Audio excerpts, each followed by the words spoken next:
It's time for a Cup of Red, so let's fill your cup with rad pop culture vibes.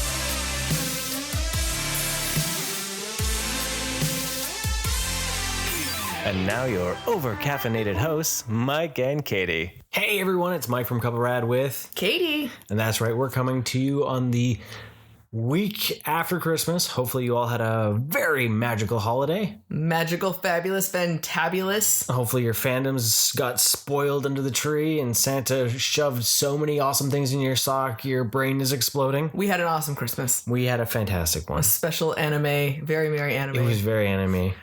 Oh, we always have themes for our Christmases, whatever fandom is the current one. Whatever's really kicking it. So. Yeah, so that was fun. It was very merry anime. Yeah, My Hero Academia, Sailor Moon, and Dragon Ball. Dragon Ball, that was still had some Doctor Who in there. Yeah.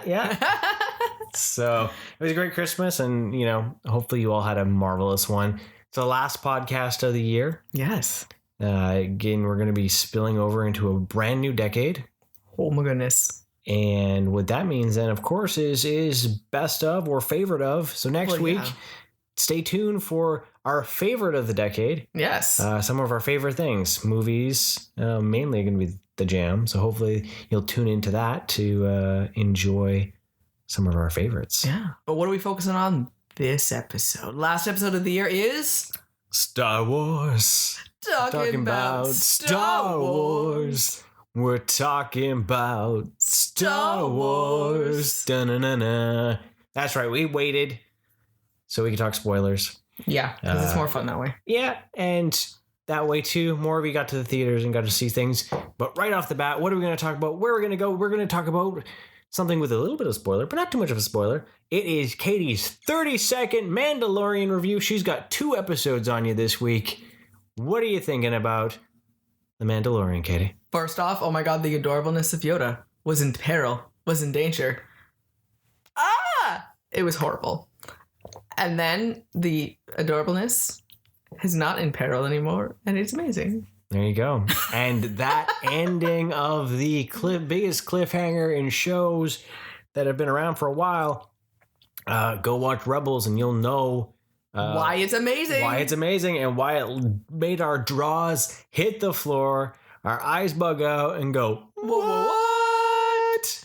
Well, it was great because it was all like a big bookend, and it ended up, it was a nice, neat little package, but it still had this like mega cliffhanger of this. It just kills me that I have to wait so long. Right? And if you've watched Rebels and you see what this is, this is a big deal. Yes. And I'm just floored by the fact that they're actually trying to bring more of the actual cartoon series into the live action. Yeah.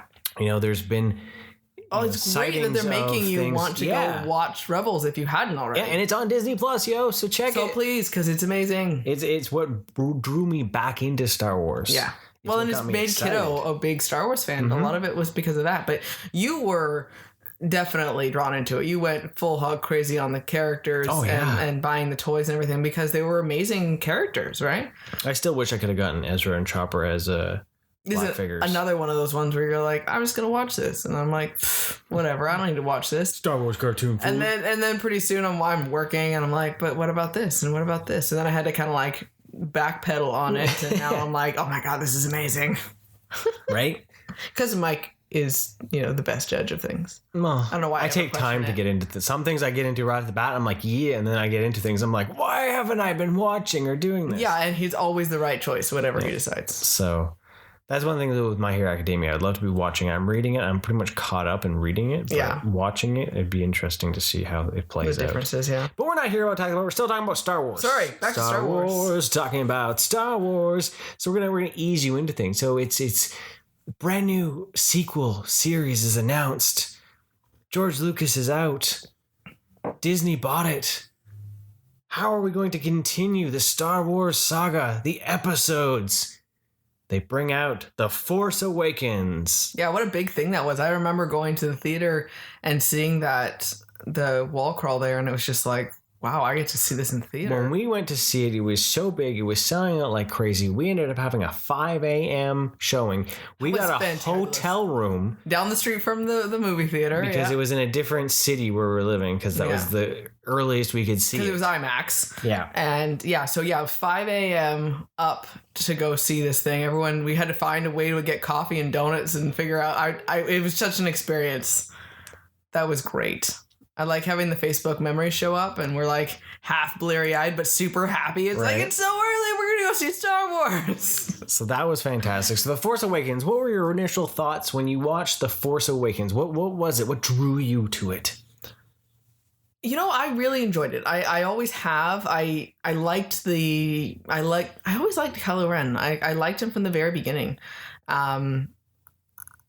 I liked that it reminded me of Darth Vader, but he had so much more of his own thing going on. And it was fun seeing, Han back and Leia back and everything like that. And it was confusing, as all could be, of what was going on with Luke. But I enjoyed the story. I wanted to know what was going on.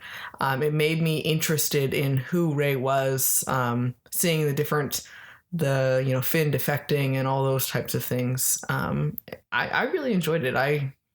I was happy with it. For myself, it was one of those ones where it after having Rebels, I was really super stoked about new Star Wars. Yeah. And it sucked me in. I really did like the first one. I thought it was a very pretty film. Yeah. It looked very nice. It was very shiny, very polished, but it wasn't over CGI'd to the point where you were like, oh, look, we're the prequels again kind of feel.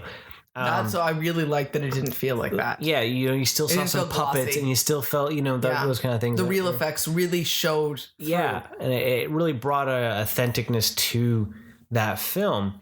And I was really engaged with a lot of the characters. I really liked Poe, just because it was kind of the scoundrel, feel and all that, right? And then Rey, it was a different take on it because we've only ever really seen from more of a dude's perspective in that world of the Force and all that. We've had a few characters here and there that have been female, but that been more in the expanded universe area with the cartoons and stuff with Ahsoka and all that, right? So being able to see that was kind of interesting. Finn was an interesting character, but he kind of annoyed me. Finn annoyed me, especially rewatching it, only because he whined a lot. And I know that was his hurdle to get over, is his cowardness, is what you want to call that, right? He had every right to be terrified of them. I don't blame him for it. But he was so desperate he would say anything in order to get what he wanted because he was trying to escape. And so, like, on a rational side, I understand it. But then I would just get caught up in like, now you know you're safe right now and they understand your situation, but you're still trying to run and you're still doing all of this. And then it was like super just all over. His relationship as an attachment to Rey happened so quickly that I had some irritation with that. I don't remember being super angry at it, but that has been something that just like, he does still kind of irritate me. It hasn't mellowed out with time for that movie, right? Yeah. So. With Kylo Ren, I really thought it was interesting to see someone with so much power have so much rage. And I think it was kind of interesting to play out in the idea that, I'm going to drop a bit of copyrighted truth on you. That's really how it is. Yeah. His anger and his frustration is really how people act. And I might sound a little callous right now, but it's true. Yeah. We want to think that these guys are these big bad icons that have no faults or no flaws, but it was interesting seeing them have faults and flaws. And one of his faults and flaw was the idea of having extreme rage, anger issues that he had no control over because he thought that because he was a Skywalker, he should have everything. Yeah. And that's what was portrayed in that movie. Well, he thought because, who knows how he was when he was originally training with Luke. But then you could see that when he became Kylo Ren, though, it was like, well, my grandfather's Darth Vader. Like, he had everything and he's amazing. And it was almost putting Vader up onto that same pedestal that we have culturally put him on this pedestal. But when you look back at the movies, you're like, wow, we really didn't do much. And we've talked about that before in prior episodes, right? And so Darth Vader was like this mysterious, all-knowing, amazing, evil guy. But then it shows that he didn't really know him, because then how he did redeem himself at the end and saw that his error of his ways and all that sort of stuff. But it was still just that continued, teenage rage. That's all it was. He just was Kylo was still growing up. Yeah, exactly. And that's something I thought was interesting to see, because it was something we had never really seen before in a movie. In that Star Wars universe, everything was so much cut and dry, good and bad. Yeah. There was a lot more gray area in this first Force Awakens. Yes. So with that, though, then we've watched it a few times here and there. But of course, we rewatched it for our Radnesia moment. Mm-hmm. And what were your feelings on Force Awakens after watching it? Sorry, I apologize, kind of blurring all of it together for myself here, but I still really enjoy it. I still like that it's a kickoff to something new. I like seeing some of like the wreckage of the Empire falling down. An interesting concept, seeing all of that, the aftermath of it, right? And what is done, and again with Rey and her mysteriousness of what's going on with her. And I like she is so very pure. Mm-hmm. She has that innocence about her, which is very similar to Luke was, right? And she just wants to. She's standing up for the little guys, and she's trying to help out, and she's honest and everything like that. And she just desperately wants to help and desperately wants something. And I really liked her connection with Kylo. And I like how her power progresses. And like when she's finds out that she's Force sensitive almost on the ship there, and she's telling them, the stormtroopers, to go away. I just thought that was a really cool, like, whoa, wait a second. What just happened there, right? She does have some significance. And I so those little tidbits with that, I enjoyed that. So. Yeah.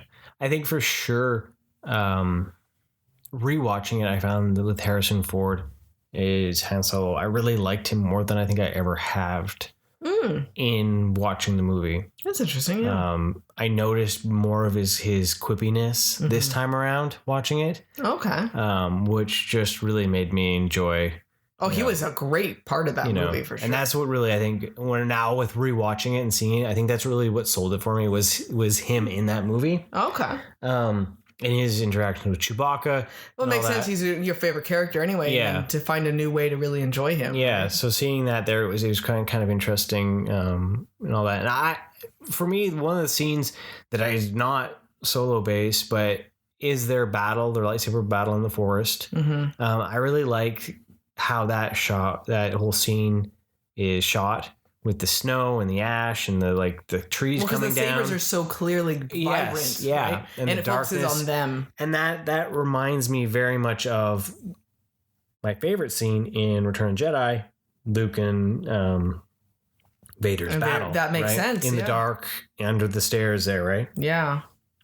Well, you know what, too, further with the Solo aspect is after watching the movie Solo, seeing even that how long their connection really was for Han and Chewie. It makes that emotional, gut-wrenching scene of Chewie losing his best friend even more poignant, because then you see exactly how long they've been together, what they've been through. Well, just that fact that Chewbacca doesn't even think. He literally just shoots Kylo. Oh. There's not even a second thought.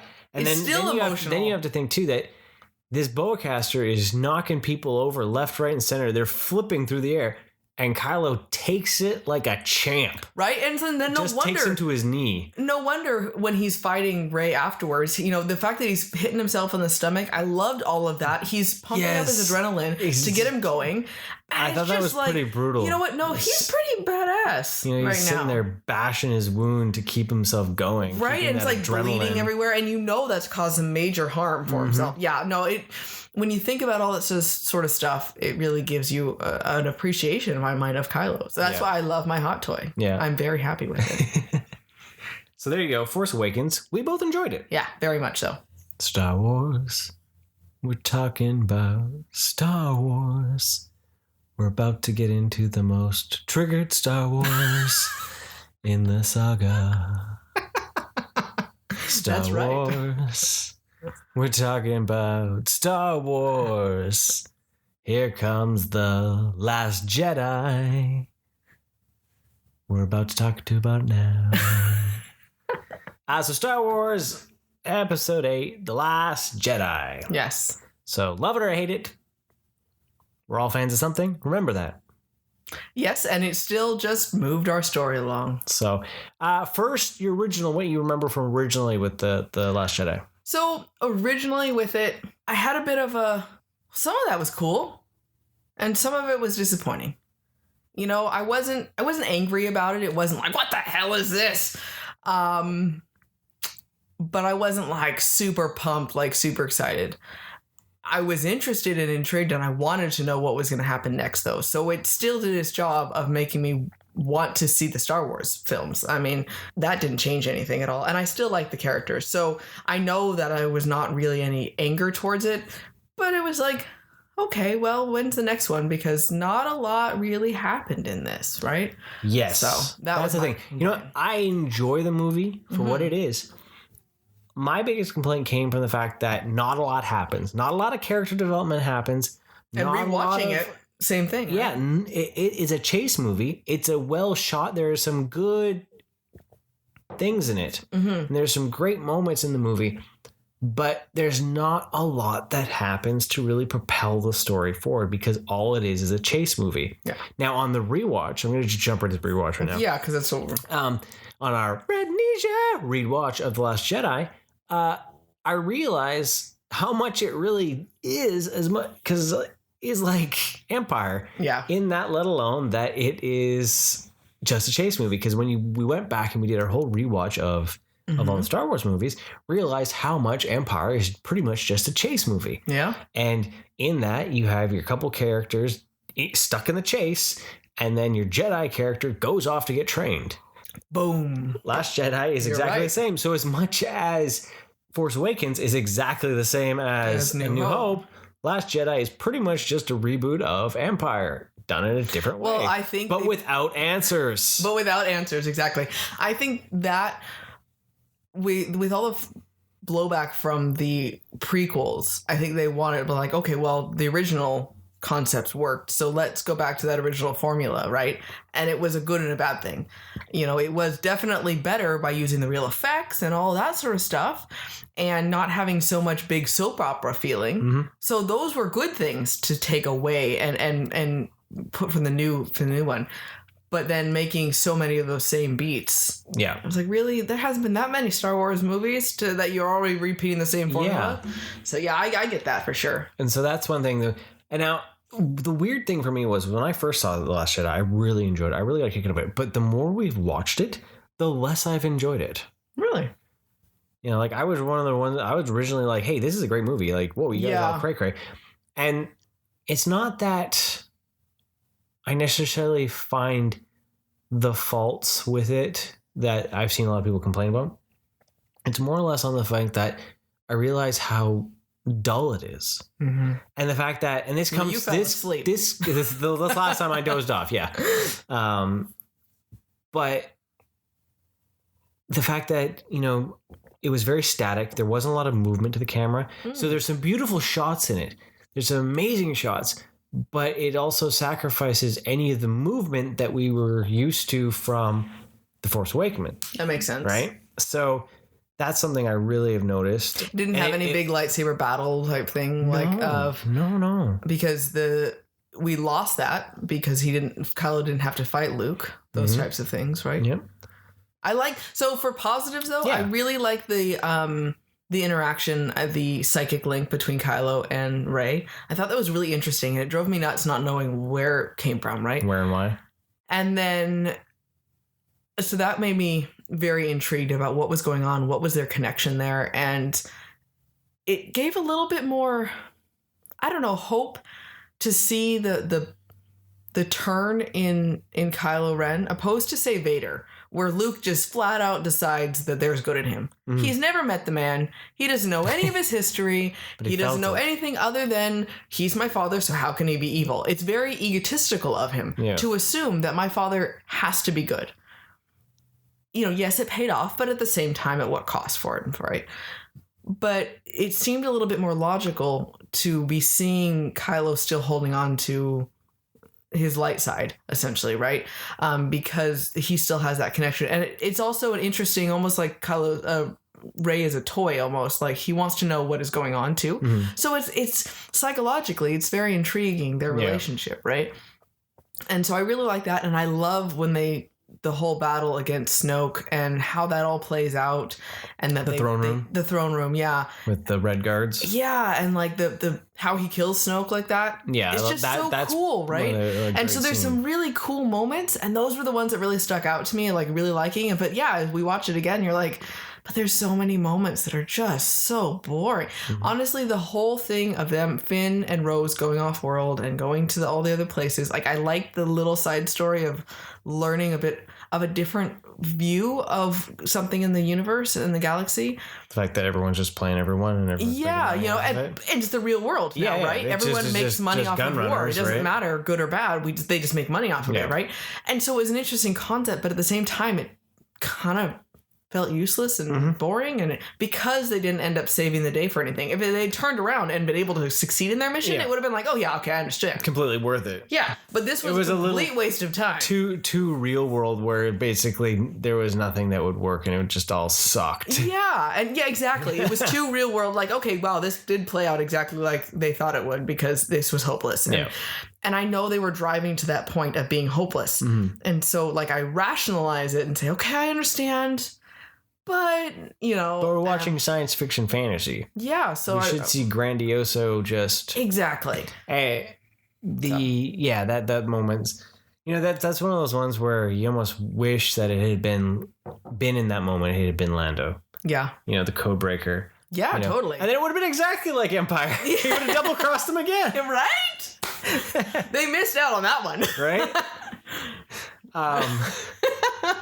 But all honesty, with Luke, by now you've probably watched it, with Luke force projecting himself over galaxies just to mess with Kylo. Mind blown. I think is fantastic, and it showed his strength and connection from the Force, even after he had been disconnected from the Force for how long? How long, exactly. That he was able to just tap back in and do something this, so extravagant. Being able to interact with the environment. Because so cool. Let's be honest, C-3PO, as much as I call him the GOAT, he's a bit of a dick. Yeah. And I'm pretty sure when Luke's all like giving his love to Leia, 3PO would have been like, excuse me, but Master Luke is not here. What are you all doing? It's just a projection. Right? Our odds of doing this are 1 in 2,000,006. Like, he's that dude. He would have done it, yeah. So Luke would have had to have projected himself to a certain degree to give himself substance. That 3PO wouldn't have instantly... Well, the fact that he gave Leia something. Yeah, and it stayed there. And it stayed there until he actually disappeared. Yeah. Right? And because what was interesting is I never noticed it at first, right? I remember being like, whoa, he came in from the back of the cave. How awesome. He came back out. Came in through that back door. And then I remember Kiddo would point out, like... He looks different. He looks different. His hair, he looks younger. Yeah. And it took me... And he has a green saber. Like, way longer than it should have for me to clue in. Yeah. But I remember specifically noticing this time around when we watched it again was his lack of footprints. Yeah. I was like... Oh, yeah, that was so obvious because they made such a big deal about all the red stripes in the sand because from the ships, everything they touched, all the red showed up, but he did not show any red. And you're like, that was so clear right there. If you didn't see his face or pay attention to that, bam, he was making no footprints. So you know that he was not, there. And so I thought that was a really cool concept. And the rage that Kylo feels for, like, just the overkill that he was going for. Because at first I was like, seriously, that's how they're going to take Luke out? There's no way he can hold off all of that blast fire. Like, this is going to be insane, right? It would have been amazing. It would have been amazing, but it would have been just ridiculous because then, like, how is he really going to survive that, right? Yeah. He only has so much. Yeah. And so I thought that was interesting. And we got to see more Rebel stuff with those, the creatures, too. The fox things. Were they in Rebels? Well, the same concept of, like, the Force. Oh, creature. Yeah. The Force-sensitive animals. Yeah. Right? Sorry, I just remembered that suddenly. Okay. Blurp over here. Things that came out of the cave, moving into the cave. It all goes together. No. I totally understand what you're saying. I was just like, what are you talking about? We saw Lothcast and Mandalorian, so I was like, are you melding your shows, babe? But yeah, no. There was those moments. I like when Holdo, light speeds through everybody. That's a really cool moment. watching that. Yeah, all she was totally ballsy that. with that. Oh my goodness, the explosion, the energy from that was fabulous. There are my moments where I know it would have been weird, but you look and you see the fact that Carrie Fisher had passed. They had multiple where they could have possibly done something, to avoid some of the issues they had. But the problem was their end game was that they wanted Luke to die in this one, so they couldn't have two legacies die in one movie. Yeah. Well, and then also now after seeing Rise of Skywalker, then you see the reason why they kept her alive too. Yeah. So. But, at the end, it's still an enjoyable one. It's not up there with some of my favorites. I like the direction it took. I just wish there had been just a little bit more, right? Yeah. I'm not dissatisfied with how Luke went because his story was... Not at all. ...was interesting for the fact that it was another one of those real moments. As much as we said we want to watch science fiction, fantasy, and all that, but it's that idea that how many times have... us ourselves even just looked at life and said, I'm out. I'm moving to the forest. I'm disappearing. I don't want to be part of this because everyone's cray-cray. Yeah, he just actually did it. Yeah, he had the balls to do it. Yes. Where everyone else just talks it. And Luke's all like, I'm out. I'm done. I can't do this. Yeah. Because I made a mistake, and that mistake's going to come back and haunt me, even though it still came back and haunted him and messed up everything. And then the only way he was able to try to push towards rectifying it was to face it, right? And to stop running away from it. So there's a really good lesson there that he still showed up because he still put literally all of his life force into trying to fix this mistake because he had let it go for so long. To make sure that he had to make away. Such a big sacrifice because he had messed up so badly. Mm-hmm. And I thought it was beautiful. I thought it was very emotional and fitting for the character, but he also didn't go back on his word that he was never leaving the island. Yeah. At the same time, right? It got to that point, and I've been happy about that from day one. It's actually only gotten better to me the more we talk about it. Yeah. Well, that's one thing too. It's like a parenting moment. Like it shows in like the fact that your kids are doing something you don't like, and you're all like, I'm going to smack you or, right? Blah, blah, blah. And then they just go off and join a gang. Yeah. That's basically what happens. Exactly. It's like, no, if you actually don't just assume they're going to be horrible and you try to teach them on it. Luke is just like, hold up, let's talk this out. I'm seeing some hinky things. Communication. Right. Communication is the destroyer of the plot device, because if we all just did it, there'd be a lot of rising action. Right? It didn't happen. But then we also wouldn't have these problems. Right? Maybe we wouldn't have had Kylo Ren if Luke had just been like, yo, Ben, check it. I'm feeling that there's some hostile aggression in you that we need to discuss. Can we kind of, tell me how you're feeling? And then Ben would have been all like, yo, man, I feel a connection to the dark side. We're like, I want to blow stuff up. I hate everybody. My dad's gone, so like, what up? I need more power. And then Luke would have been like, hey, let's just meditate on this. And then they could have just all solved it. And then boom, everything would have been different. Yeah, see? Boom. Talking it out. Yeah. So that's the Last Jedi. Star Wars. We're talking about Star Wars. Rise of the Skywalker, Star Wars, end of the saga. So I'm not going to worry about spoilers because it's been a few weeks, so you've probably seen it. We assume if you're listening to this, you've seen it. And if you haven't seen it, run away, come back after you've seen it. Go see it, and then come back, because we still recommend that. Go see it. Yeah. And spoilers, go.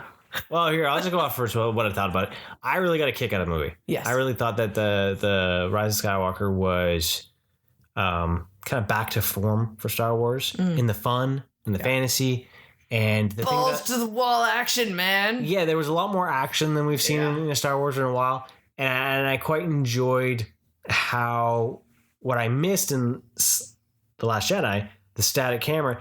The movement of the camera came back, and it really felt like we were immersed in the environment. Yes. And you were moving with the ships, and it felt like things were moving. It felt like things were moving forward the entire time. Yes. Right? So that was my initial woo, Star Wars. And it got me jazzed and excited about Star Wars. Yeah. So I literally can't add more to that other than the fact that I was just very emotional, multiple times, highs and lows, on the edge of my seat, excited to see what happened to the very end. And that was a really big change from Last Jedi. And I was really excited to have all of that. Just like, what's happening next? And yeah, I agree. It had a good flow to it.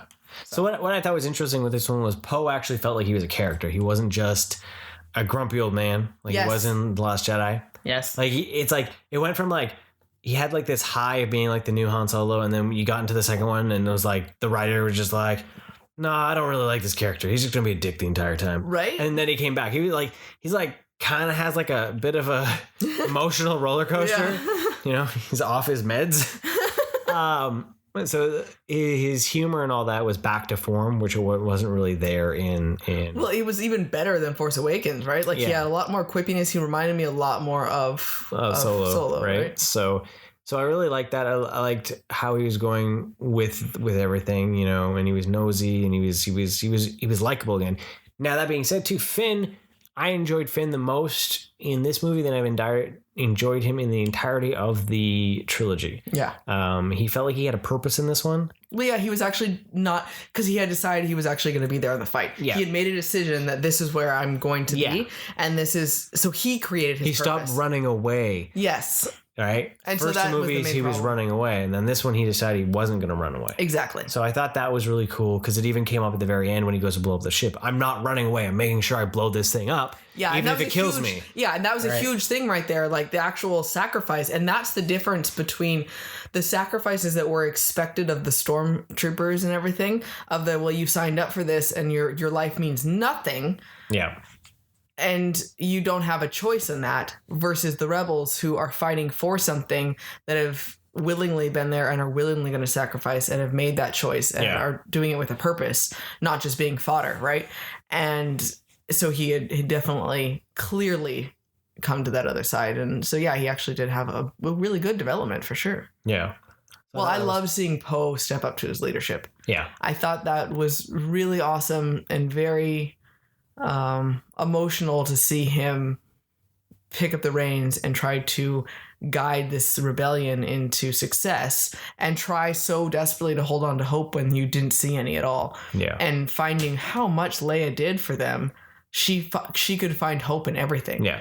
And that was, for lack of better words, her superpower. And that's why they succeeded for as long as they did, because she was there. Yeah. And finally finding someone who understood that is the point of the general there, is to find that hope. The spark of rebellion, the spark of hope. Exactly. And it will be there, and you have to just jump into it and just see what was happening. And he definitely still experienced loss. Yeah. I mean, it was a heavy battle that lots of people died from, but it turned out to be the gamble that was worth making, right? Mm-hmm. So I really like that story there. Yeah. So.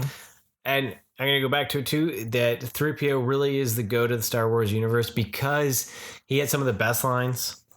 I loved him in this movie. Yeah, he was way better than he ever was. Like, he finally where was 3PO this whole time like this? Yeah, right? He was super, on point with just his sass. Right? Right, and everything. So I thought that was pretty awesome to see, from that character. Yeah.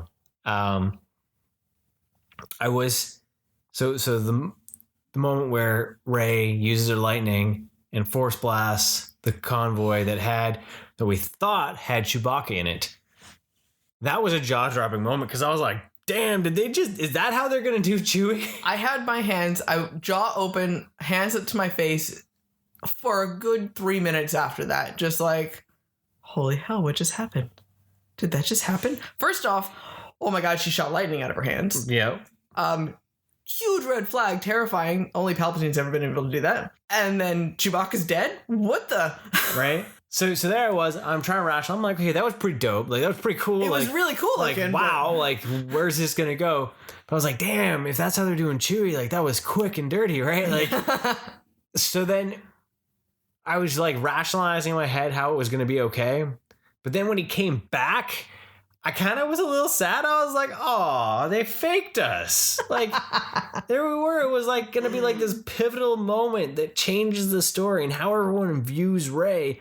And then it was like, oh, take back. Oh, no. Fooled you. Right? Like that moment. But I was glad to see that Chewbacca was back. Like, that was good. Like, that was because he had probably the most emotional moment in the entirety of the movie. Oh my God. Which is crazy to think to come from from Chewbacca. But when he finds out that Leia has passed away, oh my god, I'm gonna. When he drops to his knees, and you don't hear him, you just see him like pounding the ground from a far cam shot, and his sadness. So sad, right? It was so literally welling up in my I felt more sad for Chewbacca than anyone else because like he's basically known for the longest. Well, he's watching everyone that his family is being over killed. These course of these movies, right? Well, and then dying. After, with everyone, with the Wookiees all being gone, I mean, he was even more connected to them, right? So I mean, he was these people had become his family, exactly, right? Just so now he just has Lando, right? Yeah, that was intense for sure. There's a question for you, and it wasn't answered. I'm going to veer off because we're just going to talk to you. Make sure you pour yourself a nice beverage. Whatever you like. It can be whatever. You're here for the long haul now. There's a question. Who has the Falcon at the end of it? They never showed us. They never told us. Rey doesn't have it? She didn't have it on Tatooine. They didn't show it on Tatooine. So does Poe have it or does Lando have it? I think Lando took it. Lando probably took it. He probably took it. Bastard. He probably was like I finally got my ship back. Yeah, he's going to run with it. He's got Chewie. Yeah. What else? That's my assumption. Lando and Chewie are off now. Yeah. So the Star Wars saga is not over because Lando is out there with the Falcon. Lando and Chewie are still alive. They ain't killed them yet. So my Star Wars saga is still on until those fools die. Yeah, there you go. There's a movie for you. Oh, yeah. Episode 10. Lando and Chewie. Strike back. Oh yeah, there's that. Okay. But Lando though he was the fan service moments because totally there's moments where you could have easily just but any other person and it was just Lando. Yeah. But he literally was like, it was just like those moments we're watching though. I was like, I felt like Lando may have also been dead. And it was like a ghost version of Lando. Because he was so nostalgic on everything, and he was so wise. Every time he walked in, he was just like, well, this here is the way it is, and the only way you're gonna do it is if you step on up with this Colt 45. Or he was still so smooth and so arrogant. He was still so Lando, but it was just like all of these years haven't really affected him badly. He was still just like super chill. God knows what he found in that I've festival. just come out of retirement to join this war again, and well, hot damn, I found myself the Falcon again. Right? Like everything was fine, and he just pop in and be like, he took the Falcon then. At the end, he's like, oh, it was hopeless, everything's ending. He's like, that's not true. There's a lot more of us than there is of them. Yeah. Because I'm Lando Calrissian. I'm flying the Falcon with a drink. Hey, droid, I forgot the name of that now runs the Falcon inside. You remember me and what we used to do? Oh, Lord. That's why I took the Falcon back. I miss those days. I miss those days with that droid. I know this went downhill. I'm sorry. That was... Yep. But that... right there into the beer glass. Yeah. Swirly, twirly, whirlies. Timey-wimey things. Timey-wimey things, right? But that's my wonderment. It ended with so much that actually... answered. Yes. But it also ended with so many questions. Well, okay, so I love the Sith mythology that showed up in it with the Sith temple and this disappearing world and all the Sith souls almost that seem to be around Palpatine and this weird, creepy, terrifying. Yeah, you heard that right. Palpatine comes back. You probably saw it in spoilers and all that, but guess what? Palpatine's back, yo. Terrifying zombie version of him hooked up to the machine puppet thing. It was creepy. Now we're gonna find out that it wasn't really Palpatine the entire time in the next movie. It was the Ewoks, and they were controlling a dead Palpatine with their technology because they wanted revenge for what was laying on one of their moons. So they got all smart from the radiation, and they came back and they created that little thing that plugged into Palpatine's head. I need to stop talking because she's looking at me like, damn, dude. I'm just going to let it happen right now. I can edit it out later. Ouch. That's what's happening though.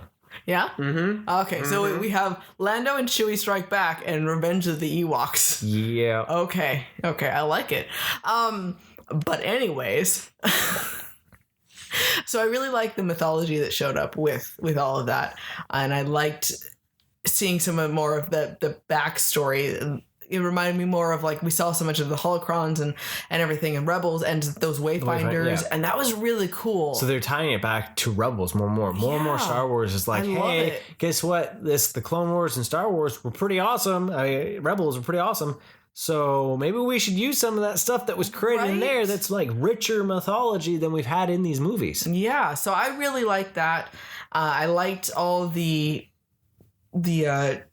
Jedi's the story with Rey and what she had to fight, and learning the truth about things, and that back and forth between Ben and her of the environment versus the bloodline, and going back and forth and finding your true path for yourself, and her not having to be evil necessarily, and as horrible as it was, her parents ditching her really did save her. And because she wasn't in any sort of environment that created hate and anger. But at the same time, it's impressive that they didn't create hate and anger out of her being abandoned. It was a weird twist of fate with that. Yeah. And but I liked all the power. Because she had hope. Yeah. She had hope that they were going to come back. Yeah, you're right. Actually, that was where it was. Was that it was her still driving force? Spark she just of hope. Always thought they were going to come back. The sheer innocent. And that's always everything with Star Wars. There's always a spark of rebellion, the spark of hope. Right. And she constantly thought that, and so now I don't need to hope that someone will come back. I need to hope that I save my new family that I have now found. And I love the scene of her holding the lightsabers, and it's all lit up, and have all the Jedi voices coming at her. And I thought that was just so awesome. All the Jedi voices. And it was so fun to hearing all of them, right? Like, that's going to be definitely a scene I watch multiple times. Back and forth. I remember hearing it. I was like, I had to look it up after, because I was like, I swear that was Kanan. Yep. And I heard Ahsoka, right? And Ahsoka, and I was like... Yep, that was so cool, right? Yeah. And so I'm super excited to see this again, because I want to see all those details. So there's something that I also want to throw, is that because at the end... You were like super buzzed right now. It's hilarious. At the end of Rebels, though, Ahsoka ain't dead. I know. So, but now we know, though, by the time Rise of Skywalker takes place, she dead. Yep. She dead. These are all just Jedi ghosts, of the past. Yep. That are then to empower her to help fight against... So yeah, so I really like that scene, and that empowerment of finding, that history and stuff, that culture and spirit behind you, right? So, and it's a great scene too, especially when she picks up both sabers and goes at Palpatine, right? Well, okay, so and then the connection then between Kylo and Rey, and how the passing of the objects back and forth between, that was just mind-blowing how spectacular that was. And then the passing of the lightsaber and that connection with that, just, it made me so excited. There's a couple questions that I still have that weren't answered. Okay. When did Palpatine have a child? I would love to know that too. To have a granddaughter. Yep. I did it. Oh God, are you kidding me? We've gotten this far? But when did that happen? When was that just like was it? Oh, by the way, I have a back in the Senate. Yeah. He's all allegations, Palpatine. Allegations. Exactly. You have a son or a daughter, which they were never clear on what he had. Yes. They didn't say which one of them was the actual Palpatine. They made sure. Yeah, that is true. They never said if it was. They just said, yeah. Okay, yeah. Or if they did, I totally missed it, because I was just like a little kid, just gleaming with excitement. But the one thing that I, fan theoried a while back was the idea that Palpatine maybe had created the Skywalker bloodline, because they talk about the midichlorians and all that. And they talk so much about how Ben was he was an anomaly, feeling like her being a Palpatine was like this I can't remember the word he used, but it was like this the connection, all that was like, and the connection that created life, right? Their connection that they had. Yeah. And I was like, I was full on expecting it to actually have gone that way. Yeah. And cause like, that would have been so amazing, actually. Yeah. That if really Palpatine's creation of a Skywalker, the idea of like, he was creating his own apprentice, which ended up still just roundabout way being his downfall. Yes. Right. Like his arrogance created, like, But so we still don't know how the Skywalker bloodline has been created. Right? This mystical... Why did the midichlorians create this bloodline for things? Only to end it, right? Like, so... That Well, maybe the midichlorians created him in order to bring down Palpatine, because maybe Palpatine the Force had gotten too strong, and the midichlorians realized that the only way to do it was to create some superhuman Jedi, and it was the long-standing game that they had. I mean, really long game. So then that just plays into what Lucas originally wanted to do for this sequel trilogy, is to go to that microbiotic level and see the midichlorians actually as beings. Yeah. Right? Like there was the moment where you're just like, wait, hold on. Yeah. Especially that this is supposed to be the end of this saga. Mm-hmm. There was a key plot point. But that's the thing, is that as much as I loved Rise of Skywalker, you can tell it was rushed because there's so much in that movie. Much happens. That movie could have been 2 movies easily. Yeah. Well, okay, and my question, though, too, is the whole constant concept has been balance in the Force. They talk about balance. Where is the balance right now? Because she's technically has declared herself a Jedi. She has all the power of the Jedi. She has all of that. Where's the dark? She didn't have a white saber. She had it orange. An orange saber. So where is the dark? She is not neutral. I guess she is in some way. She is neutral because she carries Palpatine and Skywalker. She carries the blood of Palpatine and the teachings of Skywalker. So she creates balance in herself. That would be my assumption. Okay, well I can live with that. I'm just spitballing that one. No, it makes sense. Or it's all the Ewoks. Somehow. Well, you were happy the Ewoks showed up. That was a full fan service. That was a more. I was like, they showed up. I was like, the Ewoks are here. I'm so happy, but so confused of why they're on the screen.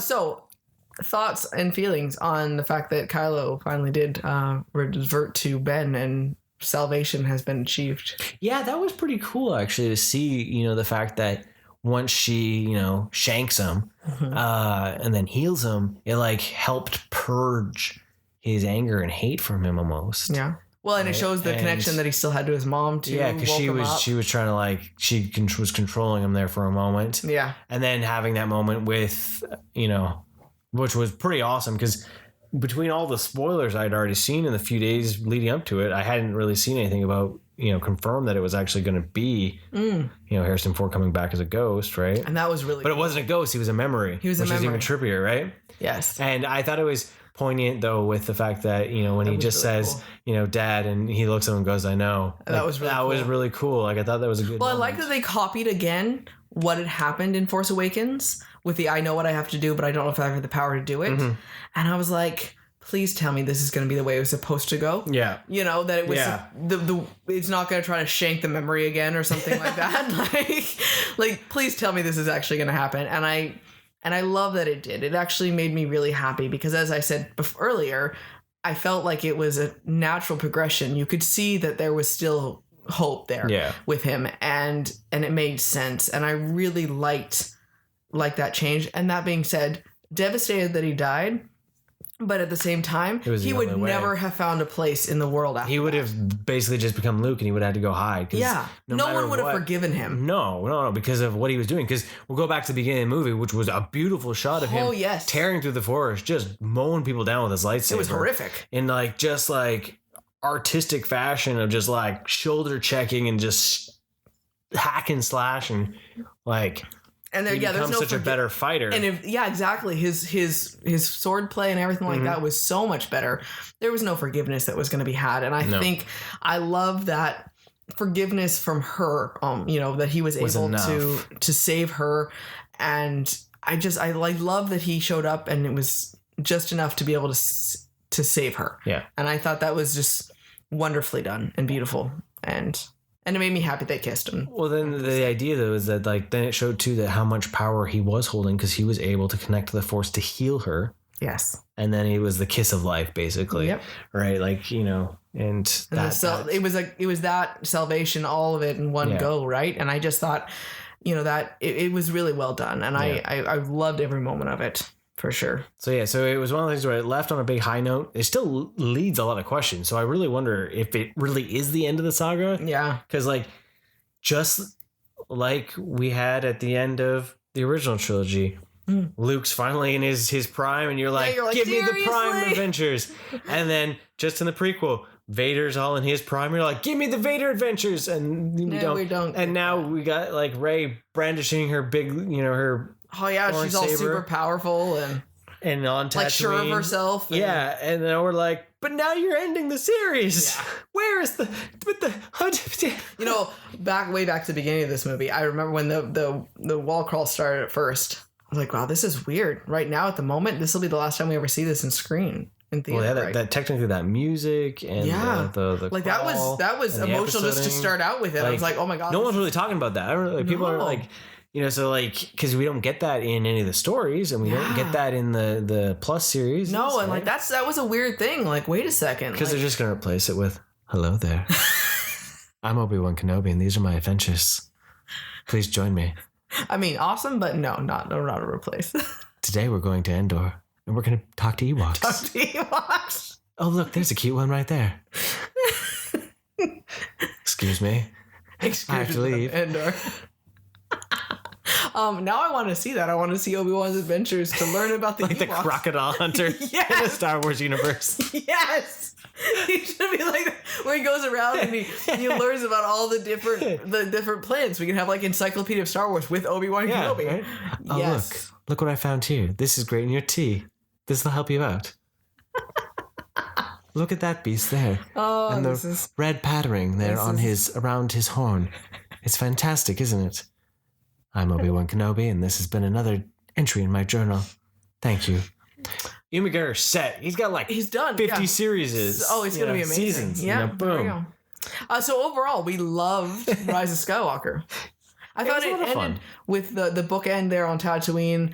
It had a bit of a come full circle idea. Yeah. And I thought there was a nice closing to it. Now here's a fun thing though, with the idea of the full circle idea, which it makes sense. It's full circle to the original because like the way it starts and all that. Like it's interesting because you don't really we don't think about the prequels. Like that stuff over there. The things that shouldn't exist, those ones.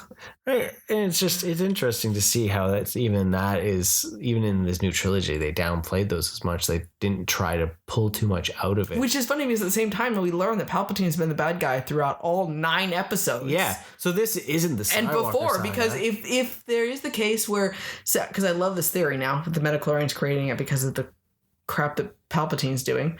He was way before that too. Because he talks about Darth Plagueis, so obviously like six years before it, but still. But could it be like the idea though that is Palpatine Darth Plagueis's apprentice? I think so. Right? The way he talks. See, there's so many questions. There's so many more episodes that could or should be made, especially. I think we should go way back then, see some more of the mythology, the Sith temples. I want to see the Jedi temples. So you want the Knights of the Old Republic? Yes. Because that's the thing they talk about. There's still the Old Republic as well. Yes, I want all that stuff. So there we have Palpatine's story again. He's probably from back in the Old Republic days. Yes. Right? And so then he's like part of those Sith battles. And he would have seen then that the only way to do this is to actually be the politician. And to get rid of all the other Sith. Get rid of all of that. And just have the two. And then locate the power. Is he actually going to be the one to be rewriting of the Sith mythology to say, hey, no. If there's more than us, there's too much chaos. There needs to only be 2 of us. Because we only battle, right? Yeah. We need to have someone who,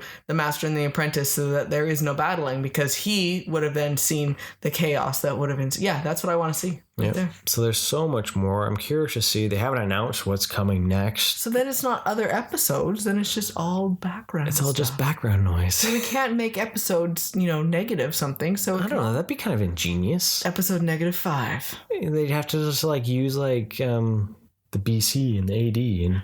That's amazing. Right.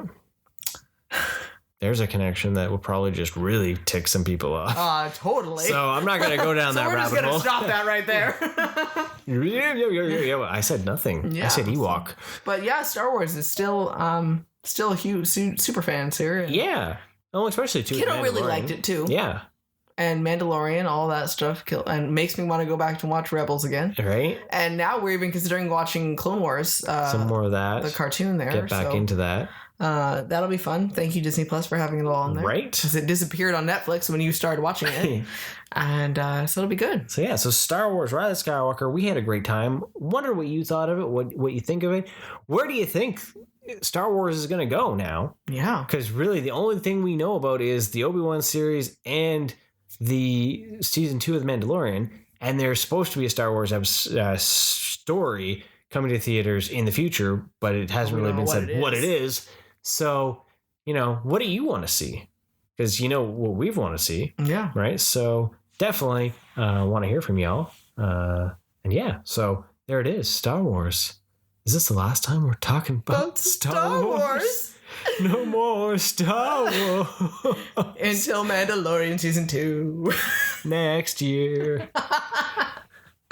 So there you have it, another episode of Cupperad coming at you. Yeah. That's right, see? Yeah. End of a decade right now. Wow, you would think he would have had more like caffeine or sugar in him, but no, it's just beer. Hey, we went to the gym. We're back going to the gym. So we're like super pumped. So it's awesome.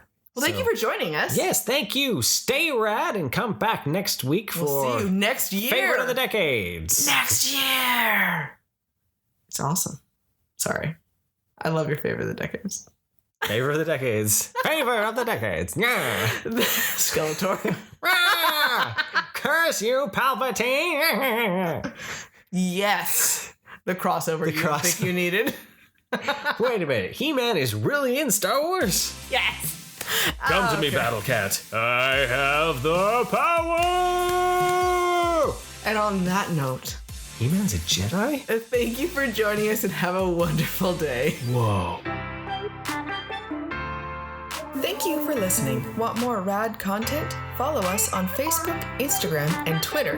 And don't forget to subscribe, rate us, and leave us a review. And remember, be excellent to each other and party on, dudes!